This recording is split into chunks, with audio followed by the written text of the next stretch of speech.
মা বাবা হচ্ছে একটা পাওয়ার, মা বাবা হচ্ছে একটা শক্তি।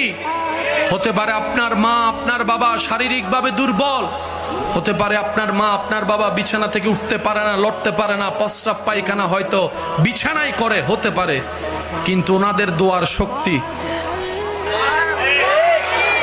সুবহানাল্লাহ বলেন। মা বাবার দোয়ার শক্তি, দোয়ার শক্তি আপনার তকদিরকে পুরা চেঞ্জ করে দিবে।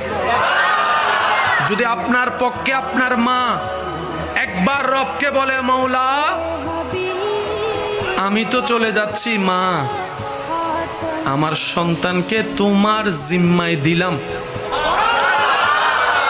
আমি শুনি না আরো জোরে। আমার মা বোনেরা শব্দগুলো একটু শুনবেন, মনে রাখবেন, দোয়াতে সাথে রাখবেন। মা বাবার জীবনের 95% টেনশন হচ্ছে সন্তান নিয়ে, সন্তানের জীবন নিয়ে, সন্তানের সুখ নিয়ে। এবার বুলন্দ আওয়াজে সবাই মিলে বলেন, সুখ দেওয়ার মালিক কে? রিজিক দেওয়ার মালিক কে?